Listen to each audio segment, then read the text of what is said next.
Hello all, in this lecture we are going to study about database designing and ER model. So let's start with database designing. What do you mean by database designing? In DBMS we have studied that there is a program which helps you in getting the data filter, modified or creating the relationship for running the queries and creating forms and reports.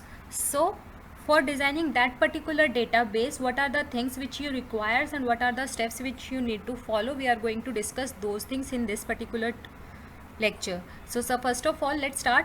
What is basically database designing? Database designing is a detailed data model which you explain, which basically gives you brief about each and everything, that what kind of information you require, what kind of thing you need, each and every question, what, when, how the things are going to be executed.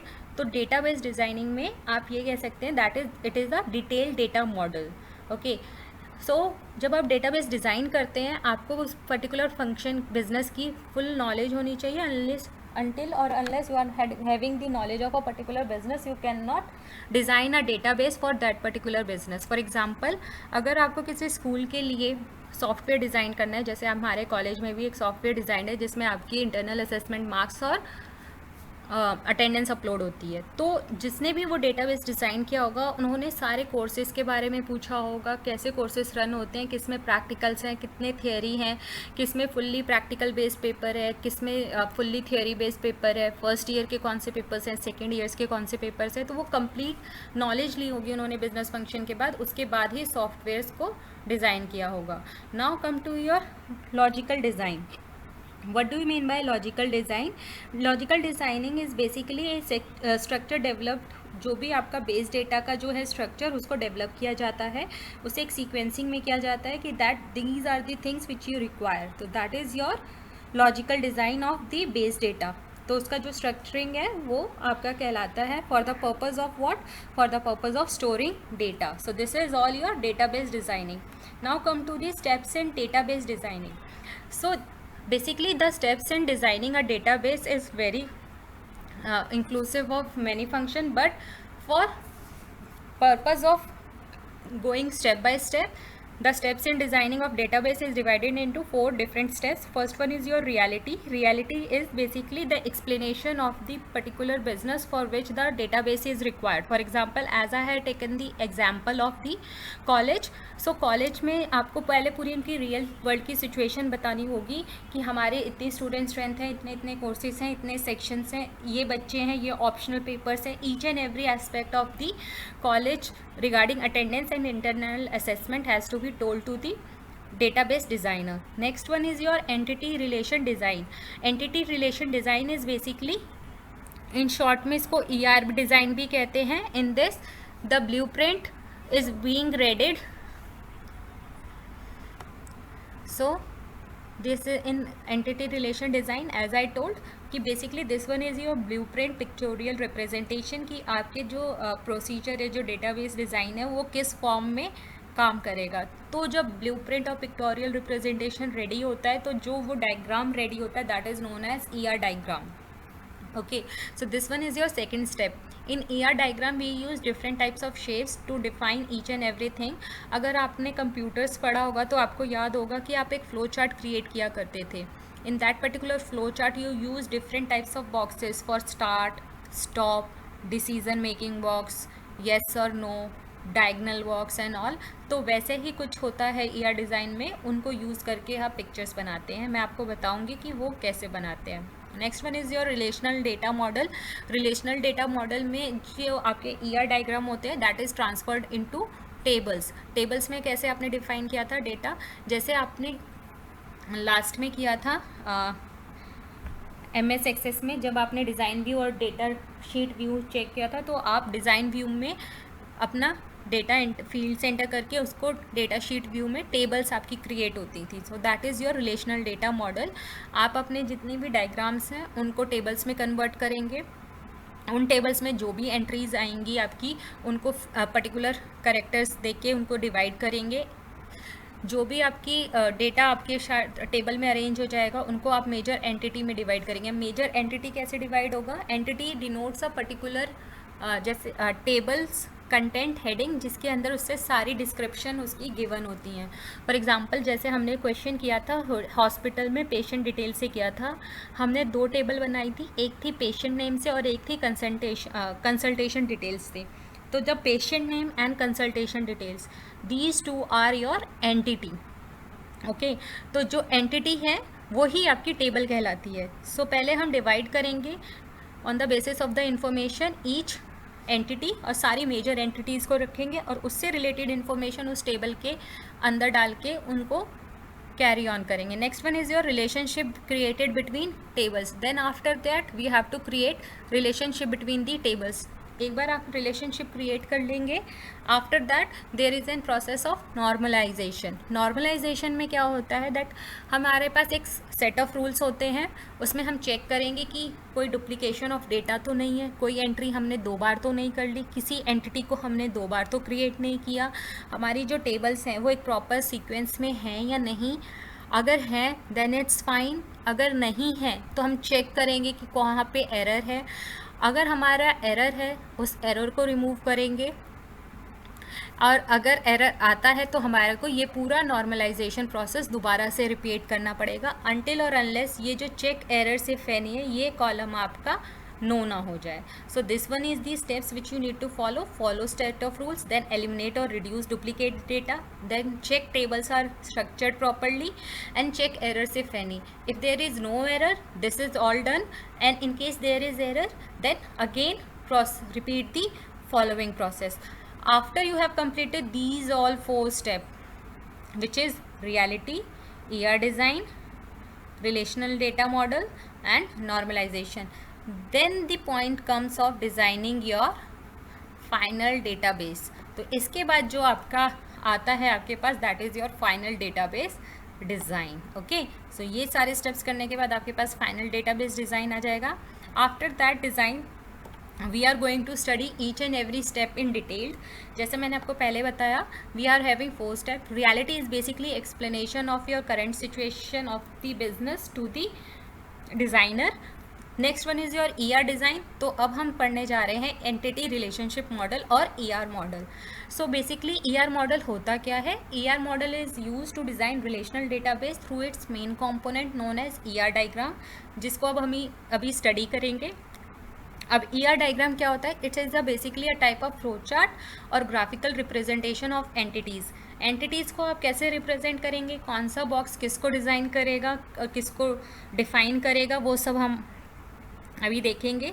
अब जैसे कि यहाँ है in a for example reality of school design is how students teachers staffs और others objects relate to each other within a system. तो ये आपका reality हो गया। अब इस बेसिस पे आप कैसे करेंगे?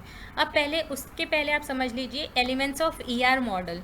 ER मॉडल आपके जो है उसमें 3 एलिमेंट्स हैं। सबसे पहले तो entity.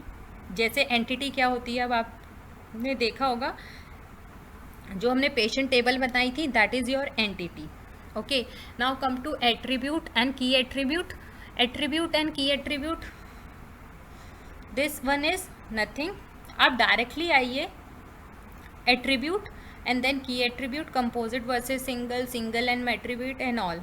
Okay, then after this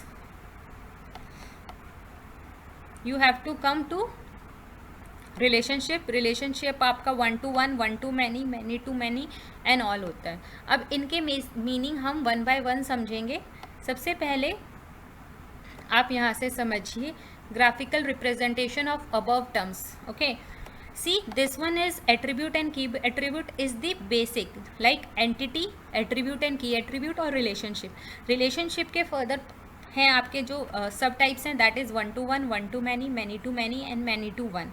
now attribute and key attribute में आपका आता है, एक आता है एट्रीब्यूट, एक आता है की एट्रीब्यूट। की एट्रीब्यूट और एट्रीब्यूट्स में आपके बहुत सारे डिफरेंसेस हैं, किस किस फंक्शन के लिए क्या क्या यूज़ होता है, एंड देन ये सब की एट्रीब्यूट के टाइप भी हो सकते हैं, की एट्रीब्यूट के एग्जांपल्स भी हो सकते हैं। तो ये अभी आपको समझ के, जब आप इनके मीनिंग समझ लेंगे तब आपको समझ में आ जाएगा। Now come to the entity, अभी हम एंटिटी कर रहे हैं। तो entity is basically shown by or represented in the graphs with the rectangle। Okay, अगर एक रेक्टेंगल है कहीं पर तो इसका मतलब वो एंटिटी है, यानी वो टेबल नेम है। टेबल नेम और एंटिटी क्या होता है? It can be person, place, object, event और concept about which data is collected. जैसा पेशेंट डिटेल्स था तो पेशेंट डिटेल आपकी एंटिटी हो गई, और उसके अंदर हम जो जो हमने इन्फॉर्मेशन रखी थी जिससे डेटा कलेक्ट होता है उससे रिगार्डिंग आप उसको नेम दे देते हैं। Next one is your weak entity. तो what is the difference between entity and weak entity? Entity में जो भी इंफॉर्मेशन होगी आपकी वो खुद से रिलेट कर सकती है, उसका यूनिक आइडेंटिफिकेशन होगा। लेकिन वीक एंटिटी यूनिकली खुद की टेबल में डेटा नहीं रिट्रीव कर सकती, उसको किसकी हेल्प चाहिए होगी? उसको मेन एंटिटी टेबल की या उसके किसी एट्रीब्यूट की हेल्प चाहिए होगी अपने डेटा को यूनिकली आइडेंटिफाई करने के लिए। फॉर एग्जांपल, एंटिटी में आपने प्राइमरी की मेंशन कर दी है, जैसे रोल नंबर सारे स्टूडेंट्स के मेंशन है, और वीक एंटिटी में उनके मार्क्स मेंशन है। तो मार्क्स की कोई वैल्यू नहीं होगी अनटिल और अनलेस उसका रोल नंबर पता चले। ओके, तो marks are here are weak entity, वो यूनिकली आइडेंटिफाई नहीं हो सकते। लेकिन जैसे ही हम उसका रिलेशनशिप बनाएंगे एंटिटी के साथ जिसमें स्टूडेंट का roll number, name and other information mentioned है, तो हमें उसके मार्क्स का यहाँ से हम लिंक कर सकते हैं। So when something is uniquely identified वो आपकी एंटिटी होती है, and when a particular entity is can not be identified with its own attributes then it is known as weak entity। Okay, so these are the two types of entities। now come to the attributes। attributes में आपके बहुत सारे attributes हैं। okay, so now let's start with first four representations of the attributes। first one is your key attribute। key attribute is what? key attribute is basic key attribute is basically your primary key which is unique distinguishing. इसको आप कैसे show करते हैं? You make an Oval shape and under this make an underline. तो जब भी आप Oval shape बनाते हैं और उसके विद इन अंडरलाइन रहती है तो वो आपकी की एट्रीब्यूट कहलाता है। तो इसको आप रिप्रेजेंट कैसे करते हैं? Underlined oval. इसको आप एक और नाम से बुलाते हैं which is known as identifier. Okay, तो identifier next as an primary key और यूनिकली डिस्टिंग्विश। तो ये चीज़ें आपकी की एट्रीब्यूट में आती हैं। Next one is yours.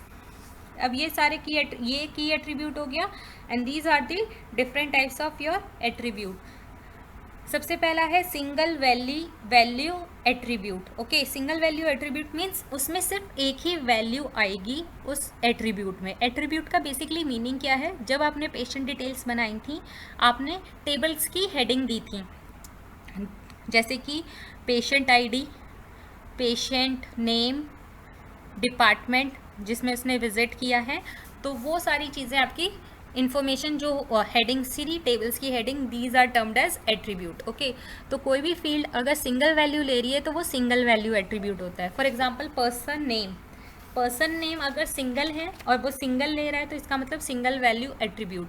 But कई बार क्या होता है आपके मोर देन वन नेम होते हैं। ओके, निक नेम हो गया या तो उसमें अगर आप एक से ज़्यादा नेम की एंट्री करते हैं तो वो मल्टी वैल्यूड नेम हो गया। For example pan card details, pan card details आपकी एक पर्सन के पास एक ही पैन कार्ड डिटेल्स होती है, so that is your single value attribute. But अगर उन्हें बोला है कि different ID proof which you can give is pan card, Aadhaar card and all, तो उसमें आपके पास एक से ज़्यादा वैल्यू हो गई तो वो take more than one value हो गया। तो जो सिंगल वैल्यू रिप्रेजेंटेशन एट्रीब्यूट का that is with oval only. Multi valued attribute का एग्जाम्पल है सिंगल एंड ओवल और उसके ऊपर एक और ओवल, जैसे आपने वीक एंटिटी में किया था ट्राइंगल, और ट्राइंगल के ऊपर एक और boundary. Okay, see this is the representation of weak entity. Same आपको मिल जाएगा multi value. Now next one is your derived attribute. Derived attribute में क्या होता है? जब टू और मोर एट्रीब्यूट्स किसी भी एंटिटी के किसी से रिलेट करते हैं इन सच अ मैनर दैट वन और more of them becomes the basic attribute, और जो दूसरा है वो उस पर डिपेंडेंट हो जाए, तब हम उस बेसिक एट्रीब्यूट को जो है उसको स्टोर्ड एट्रीब्यूट कहते हैं, और जो उस पर डिपेंडेंट होता है उसको हम डिराइव्ड एट्रीब्यूट कहते हैं. For example your date of birth. Date of birth is your stored attribute. अब डेट ऑफ बर्थ हमारे पास अगर है तो उससे हम आपकी एज पता लगा सकते हैं. एज से डेट ऑफ बर्थ नहीं पता चलेगी, बट डेट ऑफ बर्थ से एज पता चल सकती है. So that is your derived attribute. So इस केस में आपका डिराइव्ड एट्रीब्यूट हो जाएगा. तो एज जो निकल के आई वो आपकी डिराइव्ड एट्रीब्यूट है, और डिराइव्ड एट्रीब्यूट आपका ऐसे डॉटेड ओवल में शेप होता है, मेंशन्ड होता है. इसके अलावा आपके पास जो एज है that is your stored attribute. और कंपोजिट वर्सेस सिंपल एट्रीब्यूट क्या होता है? सिंपल एट्रीब्यूट होता है कि जो आपका सब डिवाइड नहीं हो सकता. सब डिवाइड नहीं हो सकता. फॉर एग्जांपल अगर आपने अपना नेम दिया है और आपका जो नेम है, ये एट्रीब्यूट्स के नेम मेंशन नहीं है यहाँ पे, ये सिर्फ एक्सप्लेनेशन पर्पज़ के लिए. Composite versus simple attribute. Composite attribute होता है जो फर्दर डिवाइड हो सकता है. सिंपल एट्रीब्यूट वो होता है जो फर्दर डिवाइड नहीं हो सकता है. फॉर एग्जांपल आपने आपका जो नेम है, फर्स्ट नेम, मिडल नेम और सरनेम, अगर ये तीनों हैं तो ये फर्दर डिवाइड हो सकते हैं. पहले आपका फुल नेम आएगा, फिर आपका सिर्फ फर्स्ट नेम आएगा, तो ये दो में डिवाइड हो गया. सो this is your multi valued. But अगर कोई चीज़ है जो नहीं सब डिवाइड हो सकती, for example gender of a particular person, it can not be further divided, तो वो आपका क्या कहलाएगा? Simple attribute. तो अभी आपके कितने एट्रीब्यूट हो गए? Composite attribute, simple attribute, composite attribute which can be divided, simple attribute which cannot be divided, single valued and multi valued as I have shown here, then derived attribute and stored attribute. Okay, now come to the next, relationship. Relationship is basically association between two or more entities, जिसमें जो entities हैं relationship के जो relationship जिन entities के between में हैं उनको हम participants कहेंगे. means separately they are known as entities, but then when there is a relationship between those two entities, the entities will be termed as participants. Okay, तो ये relationship ज़रूरी नहीं है सिर्फ one entity में हो, ये one से ज़्यादा entity में भी होता है, and it is shown by diagonal box. Next one is yours. After this, identifying relationship. Identifying relationship, जब आपके strong entity का relationship weak entity के साथ, रिलेशनशिप ऑफ वीक एंटिटी जब स्ट्रॉन्ग एंटिटी के साथ बनता है तो उस केस को आप आइडेंटिफाइंग रिलेशनशिप कहते हैं, and that is to be shown by a diagonal box and then a boundary of that particular diagonal box. Okay, basically weak entity with strong entity sets का मीनिंग क्या है?